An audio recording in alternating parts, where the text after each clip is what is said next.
오늘 우리에게 주시는 하나님의 말씀은 사도행전 12장 20절부터 25절까지입니다. 헤롯이 두로와 시돈 사람들을 대단히 노여워하니 그들의 지방이 왕국에서 나는 양식을 먹는 까닭에 한 마음으로 그에게 나아와 왕의 침소 맡은 신하 블라스도를 설득하여 화목하기를 청한지라. 헤롯이 나를 택하여 왕복을 입고 단상에 앉아 백성에게 연설하니 백성들이 크게 부르되 이것은 신의 소리요 사람의 소리가 아니라 하거늘 헤롯이 영광을 하나님께로 돌리지 아니하므로 주의 사자가 곧 친히 벌레에게 먹혀 죽으니라. 하나님의 말씀은 흥왕하여 더하더라. 바나바와 사울이 부조하는 일을 마치고 마가라 하는 요한을 데리고 예루살렘에서 돌아오니라. 아멘. 우리가 지난 18주 동안 함께 살펴본 사도행전 12장은 헤롯 아그리파 1세에 관한 내용입니다. 이두메인이었던 헤롯은 유대인들의 환심을 사기 위해서 사도 야고보를 참수형에 처해버렸습니다. 야고보의 죽음을 유대인들이 기뻐하는 것을 확인한 헤롯은 사도들 가운데 우두머리격이었던 베드로마저 투옥시켜 버렸습니다. 내친김에 베드로까지 죽여서 유대인들의 환심을 확실하게 사두기 위함이었습니다. 그러나 베드로가 처형되기 전날 밤 하나님께서 철통 같은 경비의 감옥으로부터 베드로를 구출해 내셨습니다. 이튿날 베드로가 사라진 것을 확인한 헤롯은 무고한 파수꾼들을 심문한 뒤에 그들을 죽여버렸습니다. 그리고 마치 아무 일도 없었다는 듯이 그는 가이사랴로 내려가 버렸습니다. 가이사랴는 황제의 신전이 인간을 압도하는 황제의 도시였습니다. 다시 말씀드려서 가이사랴는 스스로 하나님이 된 인간들이 욕망에 눈이 멀어 오직 욕망의 논리만을 쫓는 욕망의 도시였습니다.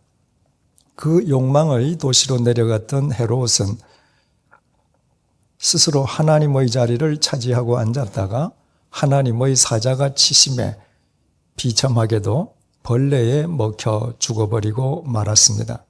이처럼 사도행전 12장의 주된 내용은 헤롯에 관련된 내용입니다. 그런데 뜻밖에도 사도행전 12장의 마지막 구절인 본문 25절의 내용이 이렇습니다. 바나바와 사울이 부조하는 일을 마치고 마가라 하는 요한을 데리고 예루살렘에서 돌아오니라. 여기에서 사울은 바울의 옛 이름으로서 이 구절은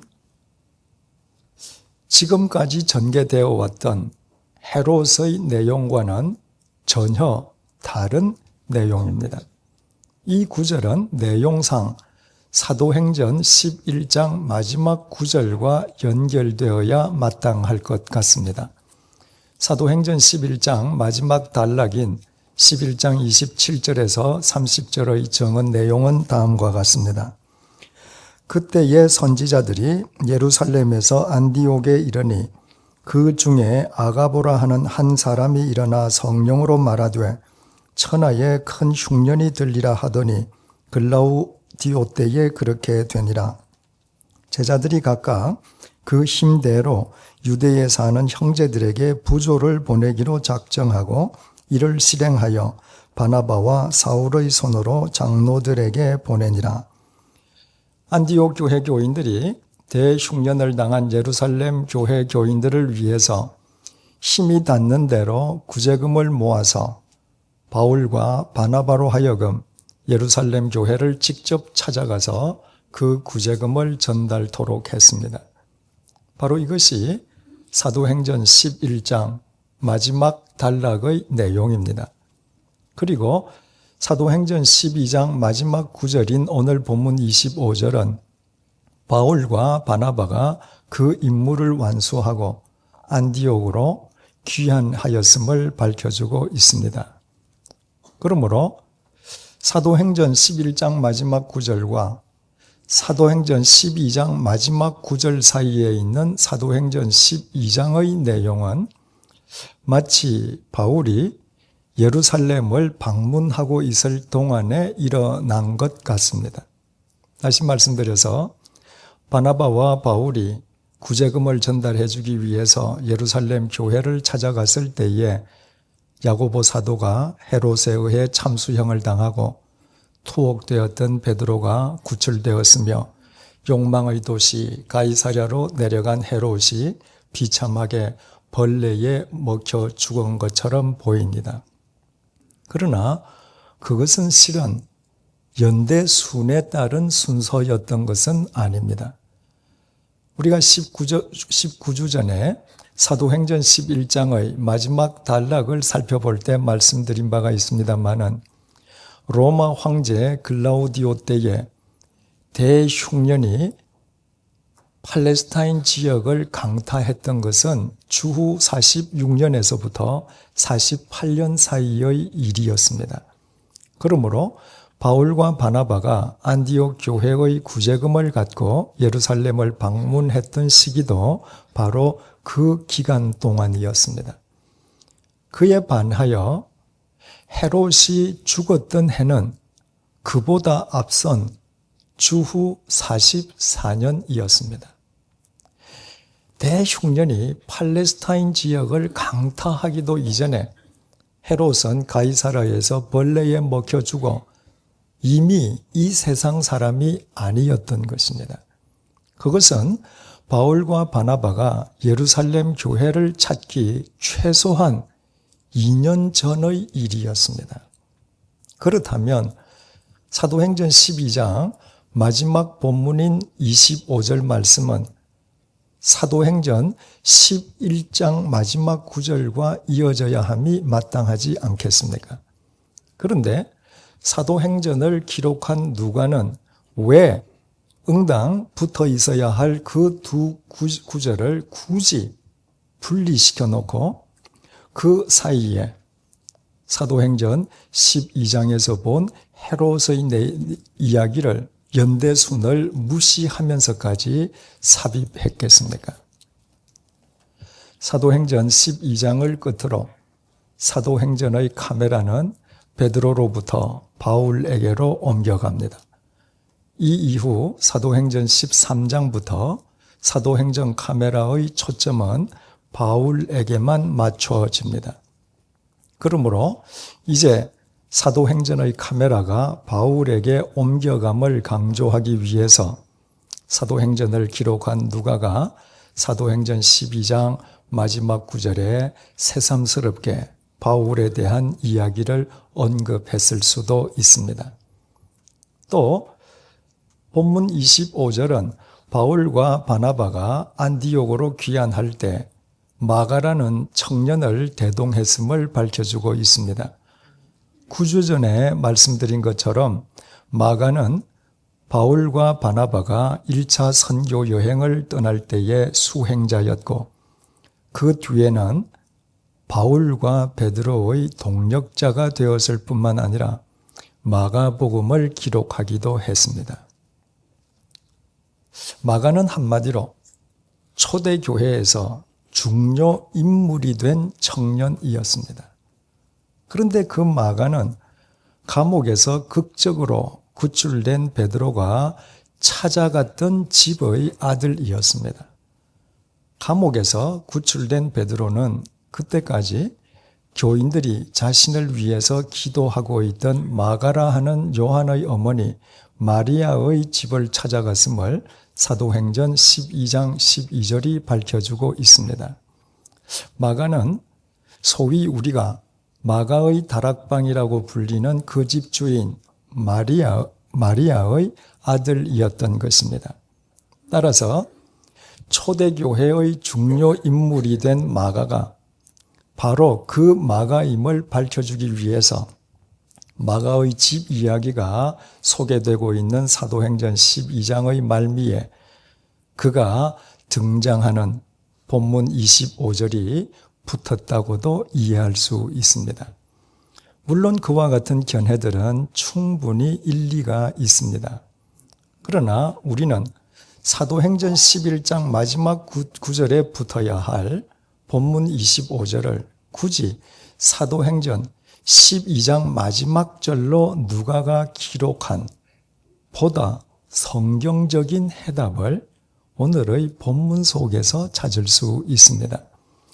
본문 20절에서 23절은 가이사랴에 내려간 헤롯이 벌레에 먹혀 죽었음을 전해주고 있습니다. 그런데 그 뒤에 뒤이은 본문 24절이 이렇게 증언하고 있습니다. 하나님의 말씀은 흥왕하여 더하더라. 지난 시간에 살펴본 것처럼 헤롯이 하나님의 말씀을 외면하고 살았다고 해서 하나님의 말씀마저 헤롯을 외면했던 것은 결코 아니었습니다. 헤롯의 삶 속에서도 하나님의 말씀은 예외 없이 흥왕했습니다.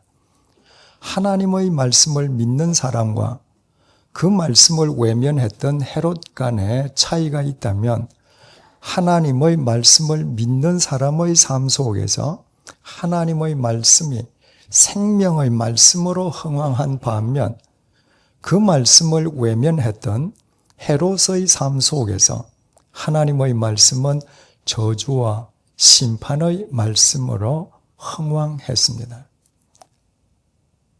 헤롯이 찾아갔던 가이사랴는 신으로 경배받는 로마 황제의 논리가 세상을 압도하는 황제의 도시라고 했습니다. 다시 말해서 스스로 하나님이 된 인간들이 욕망에 눈이 멀어 오직 욕망의 논리를 쫓아 사는 욕망의 도시라고 했습니다. 그 욕망의 도시에는 하나님의 말씀이 부재하고 하나님의 말씀이 전혀 통하지 아니하고 하나님의 말씀이 아무 영향력도 미치지 못하는 하나님의 말씀과 무관한 곳인 것처럼 보였습니다. 그러나 그것은 인간의 착각일 뿐이었습니다. 그 황제의 도시 속에서도 하나님의 말씀은 어김없이 흥왕했습니다. 단지 흥왕한 하나님의 말씀이 어떤 의미를 지니었느냐의 차이밖에 없었습니다. 이 세상이 온통 하나님의 말씀으로 창조된 바에야 이 세상 그 어디에선들 하나님의 말씀이 흥왕하지 않는 곳이 있을 수 있겠습니까? 차이가 있다면 하나님의 말씀이 생명의 말씀으로 흥왕하냐 아니면 심판과 저주의 말씀으로 흥왕하냐의 차이밖에 없습니다. 그렇다면 우리는 이제 왜 본문 25절이 사도행전 11장에 붙어 있지 않고 사도행전 12장 마지막 구절로 기록되었는지 그 이유를 알게 됩니다. 하나님의 말씀은 흥왕하여 더하였다는 24절 말씀을 중심으로 하여 그 이전에 등장하는 헤롯과 그 이후에 등장하는 바울 일행의 삶을 우리에게 대조해서 보여주기 위함입니다.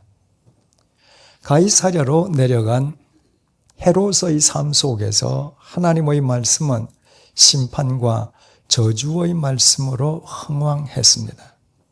그러나 바울과 바나바, 마가의 삶 속에서는 하나님의 말씀이 생명의 말씀으로 흥왕했습니다.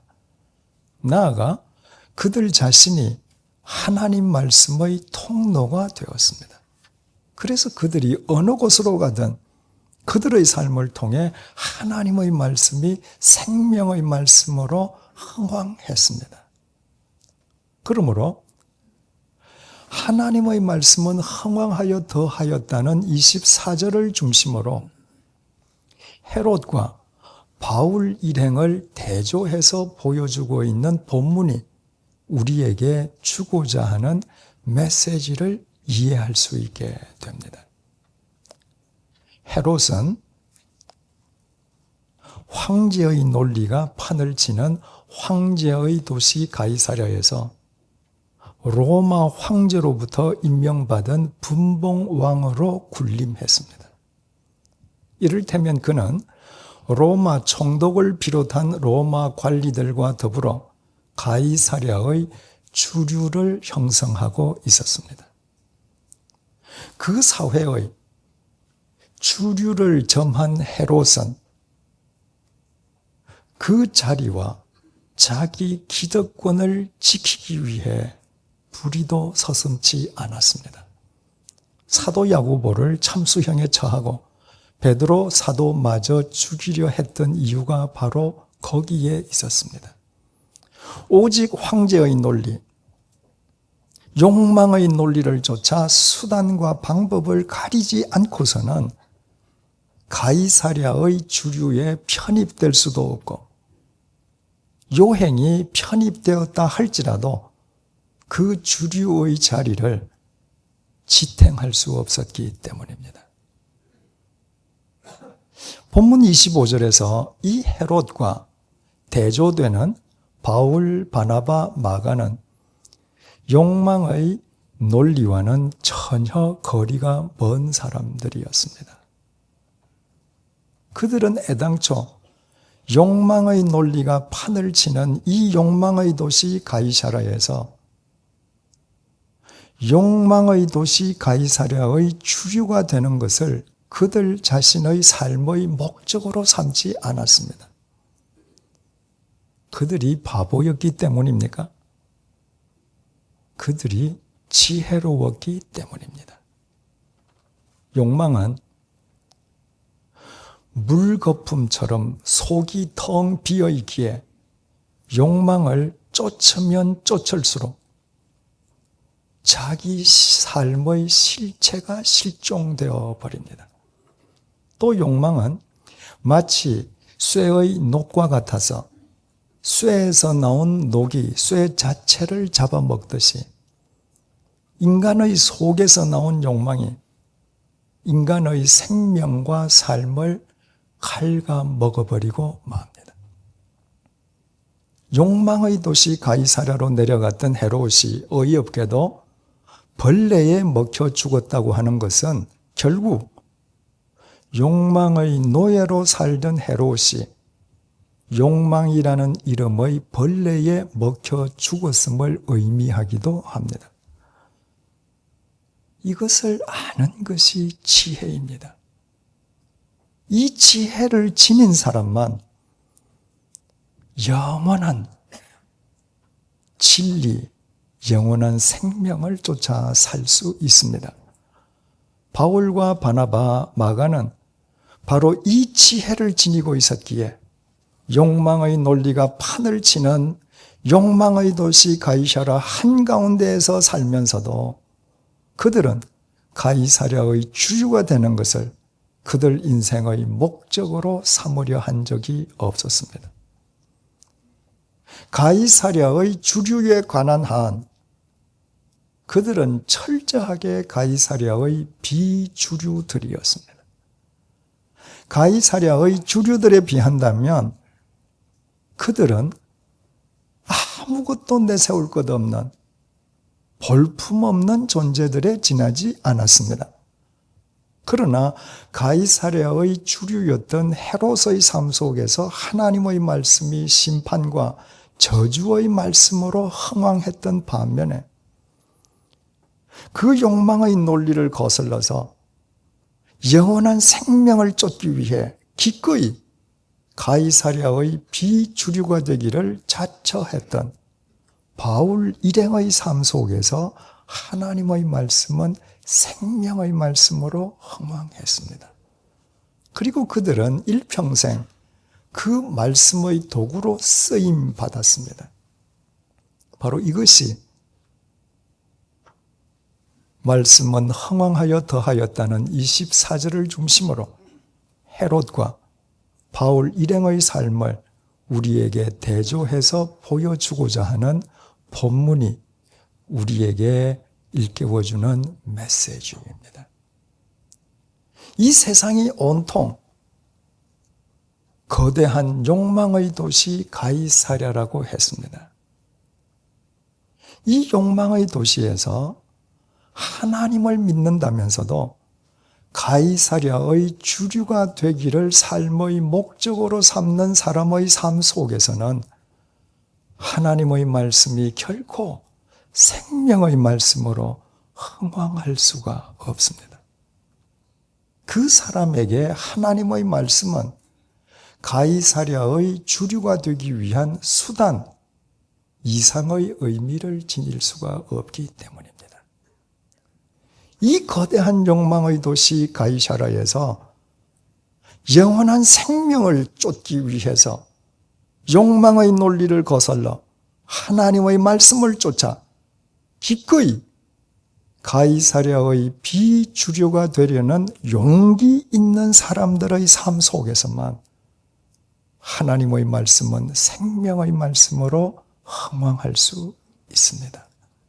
바꾸어 말씀드리면 하나님의 말씀만이 참되고도 영원한 생명의 말씀임을 경험한 사람은 이 욕망의 도시에서 욕망의 논리가 아니라 욕망의 논리를 거슬러 하나님의 말씀을 따라 자발적으로 가이사랴의 비주류로 살아갈 수밖에 없습니다. 그 사람은 하나님의 말씀이 아니고는 하루하루를 살아간다고 하는 것은 물거품처럼 속빈 욕망으로 인해 자기 삶의 실체를 상실하는 것이요, 쇠의 녹과 같은 욕망의 벌레에 자기 생명이 갉아 먹히는 것임을 바르게 이해하고 있는 지혜로운 사람이기 때문입니다. 생각을 해보십시오. 만약에 바울, 바나바, 마가가 하나님을 믿는다고 하면서도 그 당시 온 세상 사람들이 그렇게 했듯이 가이사랴의 주류에 편입되는 것을 자기 삶의 목적으로 삼았던들, 그들이 과연 위대한 사도, 마가복음과 신약 성경을 기록하는 사람들로 영원히 살아있을 수 있겠습니까? 그들은 이미 2000년 전에 헤롯처럼 욕망이란 이름의 벌레에 먹혀 흔적도 없이 사라져버리고 말았을 것입니다. 그렇다면 우리는 헤롯의 삶 속에서 하나님의 말씀이 저주와 심판의 말씀으로 역사하셨던 그 가이사랴에서 하나님의 말씀이 생명의 말씀으로 역사하셨던 또 다른 사람을 이미 알고 있음을 깨닫게 됩니다. 그 사람은 사도행전 10장에 등장하는 고넬료였습니다. 고넬료는 가이사랴에 주둔하고 있는 로마 군대의 백부장이었습니다. 백부장은 100명의 군인을 통솔하는 초급 장교입니다. 고넬료가 초급 장교가 되었다고 하는 것은 가이사랴의 주류의 언저리에 겨우 들어간 것을 의미합니다. 그 고넬료에게 꿈이 있다면 다른 군인들의 꿈처럼 하루속히 공을 세워 가이사랴의 주류에 확실하게 편입되는 것이었을 것입니다. 그 고넬료가 베드로로부터 하나님의 말씀을 받아 그리스도인이 되었습니다. 로마의 장교는 로마의 황제를 신으로 경배해야만 되는 사람입니다. 오직 황제의 논리를 쫓아 황제의 충실한 신민이 되어야만 합니다. 그 고넬료가 자신을 살려주시기 위해서 십자가에서 못 박혀 돌아가신 예수 그리스도 안에서 하나님의 신민이 된 것입니다. 황제의 논리를 버리고 오직 하나님의 말씀을 쫓아 사는 사람이 된 것입니다. 그것은 고넬료로서는 가이사랴의 주류의 삶을 목적으로 삼는 것을 포기하는 일이었습니다. 일평생토록 가이사랴의 비주류로 살아도 좋다는 의미였습니다. 그래서 그 고넬료의 삶 속에서 하나님의 말씀은 생명의 말씀으로 흥황했고, 그 결과 베드로는 오늘날까지 사도행전 속에서 영원히 살아있는 자신의 모습을 우리에게 자랑스럽게 보여주고 있습니다. 이 땅에 오신 주님께서 제자들에게 너희에게 대체 내가 누구냐고 물으셨던 적이 있습니다. 주님의 그 질문에 우리가 잘 아는 바와 같이 베드로가 주는 그리스도시요 살아계신 하나님의 아들이시라고 고백했고, 주님께서는 베드로의 그 고백 위에 당신의 몸된 교회를 세우시리라 선언하셨습니다. 중요한 사실은 베드로의 그 고백과 주님의 선언이 있었던 장소가 가이사랴 빌립보였다는 것입니다. 가이사랴 빌립보는 헤롯 대왕의 아들 헤롯 빌립이 예루살렘 북쪽 헤르몬산 기슭에 로마 황제를 위해 신설한 도시입니다. 헤롯 빌립은 자신의 아버지인 헤롯 대왕이 로마 황제를 위해 지중해 연안에 건설한 본문의 가이사랴와 자신이 만든 도시를 구별하기 위해서 자신이 만든 도시에는 로마 황제의 칭호와 자기 이름을 동시에 붙여서 가이사랴 빌립보라고 불렀습니다.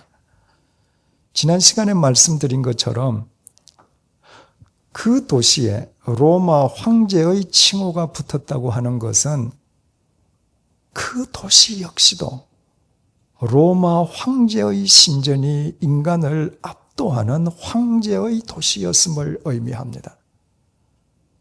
주님께서 이스라엘 넓고 넓은 천지에서 제자들을 데리시고 그 황제의 도시로 들어가셨습니다. 그 황제의 도시의 웅장한 규모와 그 도시 속에 사는 세련된 사람들에 비교해 볼 때 예수님의 일행의 몰골은 보는 것조차 민망스러울 정도였을 것입니다. 그런데도 주님께서는 그 황제의 도시 속에서 너희에게 내가 누구냐고 물으셨고, 베드로는 그 황제의 도시에서 주는 그리스도시요 살아계신 하나님의 아들이라고 고백했습니다. 저 황제의 신전에서 인간의 경배를 받는 로마 황제가 하나님이 아니라 비록 외형상 보잘것없더라도 나사렛 예수, 당신이 하나님이시라는 것이었습니다. 삼권을 장악하고 있는 로마 황제가 인간을 구원해 줄 그리스도가 아니라 오직 길이요 진리요 생명이신 나사렛 예수, 당신만이 인류를 위한 구원자시라는 것이었습니다. 이 세상을 압도하는 황제의 논리를 따르지 않고 나사렛 예수, 당신의 진리만을 쫓아 살겠다는 것이었습니다. 세상을 압도하는 욕망의 논리를 쫓느라 자기 욕망으로 자기 생명을 어이없이 갉아먹는 가이사랴 주류의 삶을 과감하게 버리고 영원한 생명을 위해 도리어 가이사랴의 비주류의 삶을 서슴없이 살겠다는 것이었습니다. 베드로의 그 고백 위에 주님께서 당신의 교회를 세우셨습니다. 이처럼 교회는 자기 욕망을 위해 가이사랴의 주류가 되려는 사람들이 아니라 영원한 생명을 위해 가이사랴의 비주류가 되기를 서슴지 않는 용기 있는 사람들의 모임으로 시작되었습니다.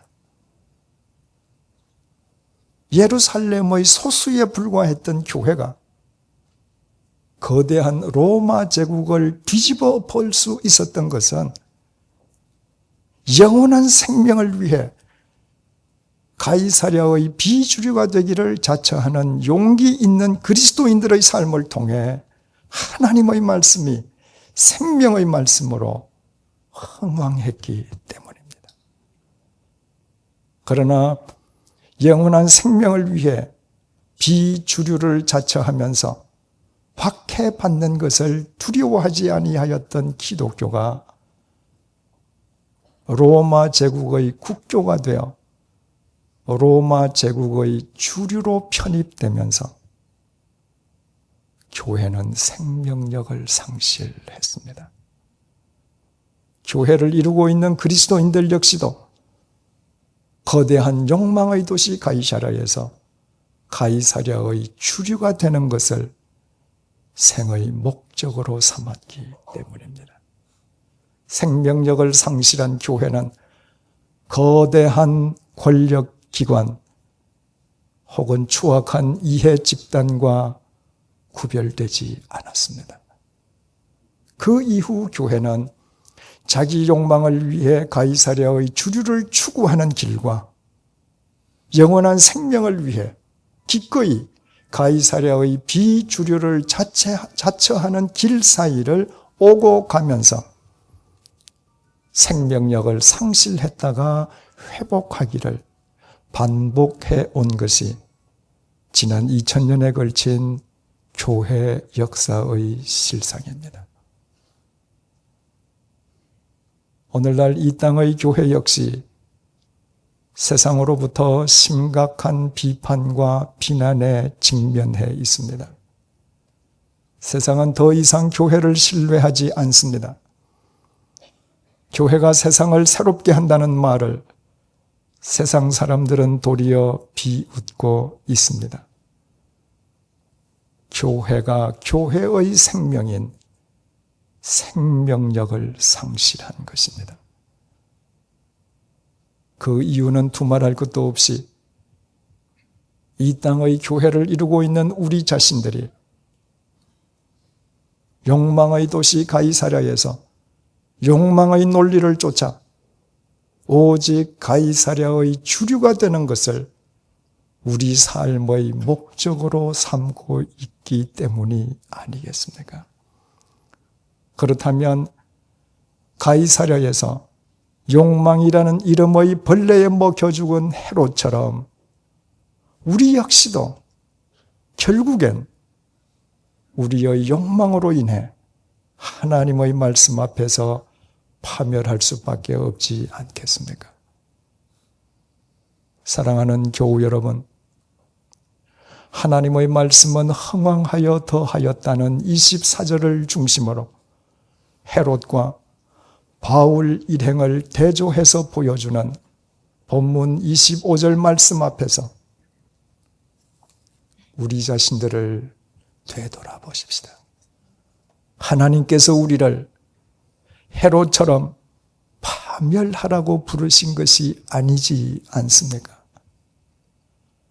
하나님께서 우리를 바울과 바나바, 마가처럼 영원한 생명의 삶을 살라고 우리를 부르시지 않았습니까?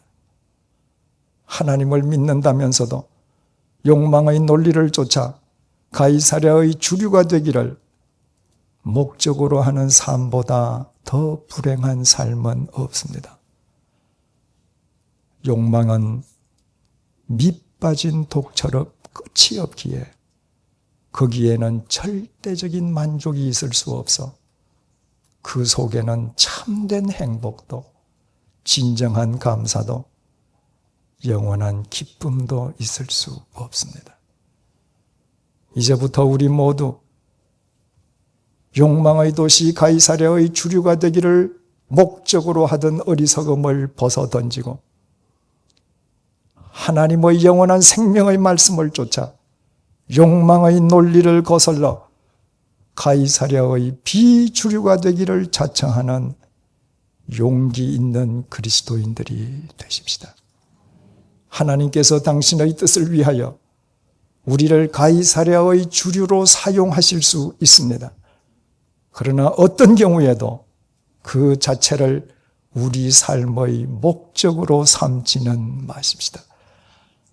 그때에만 하나님의 말씀은 우리의 삶 속에서 생명의 말씀으로 흥왕하실 것이요. 그 결과 우리는 하나님의 사랑과 공의를 우리의 삶으로 실천하는 이 시대를 살리는 진정한 그리스도인들이 될 것입니다. 결코 잊지 마십시다. 하나님께서는 우리를 가이사랴의 주류가 아니라 하나님 나라의 주류로 부르셨습니다. 기도하시겠습니다. 하나님의 말씀은 이집트의 주류였던 파라오가 아니라 비주류였던 모세를 도구 삼아 역사하셨습니다. 구약의 사울이 비주류였을 때 하나님께서는 그를 이스라엘 초대왕으로 부르셨지만 그가 자기 권력의 노예가 되어 스스로 주류가 되려 했을 때 그는 스스로 자신의 목숨을 끊는 비참한 최후를 맞았습니다. 구약의 선지자들은 모두 그 시대의 비주류를 지향하는 사람들이었습니다. 신약 시대라고 예외였던 것은 아니었습니다. 예루살렘의 주류를 다 제쳐놓고 하나님의 말씀은 비주류였던 광야의 세례 요한에게 임하셨습니다. 주님께서는 갈릴리의 비주류들을 당신의 제자로 삼으셨고 이 거대한 욕망의 도시 가이사랴에서 진리를 위해 기꺼이 비주류의 삶을 살겠다는 베드로의 고백 위에 당신의 교회를 세우셨습니다. 주님, 내가 주님을 믿는 그리스도인이면서도 왜 내 삶 속에 참된 행복과 감사와 기쁨이 없는지, 왜 나의 삶이 무기력하기만 한지, 왜 나의 삶을 통해 주님의 생명이 역사하지 않는지 이 시간에 그 이유를 깨닫게 해주셔서 감사합니다. 주님을 믿는다면서도 이 거대한 욕망의 도시 가이사랴에서 오직 욕망의 논리를 쫓아 가이사랴의 주류 되기를 내 삶의 목적으로 삼아온 나의 어리석음을 용서해 주십시오. 이렇게 살아서는 가이사랴의 헤롯처럼 욕망이란 벌레의 밥으로 나의 인생이 허망하게 끝날 수밖에 없음을 잊지 않도록 도와주십시오. 본문의 바울과 바나바 그리고 마가처럼 욕망의 논리를 거스르며 이 거대한 욕망의 도시 가이사랴에서 기꺼이 비주류를 지향하는 용기 있는 그리스도인으로 살아가도록 인도해 주십시오. 그리하여 하나님의 말씀이 생명의 말씀으로 흥황하는 우리의 삶을 통해 이 시대가 새로워지게 도와주십시오. 이 거대한 욕망의 도시 가이사랴에서 욕망의 논리를 거슬러 하나님 나라의 주류로 살아가는 우리로 인해 신뢰를 상실한 이 땅의 교회가 회복되게 도와주십시오. 예수님의 이름으로 기도드립니다. 아멘.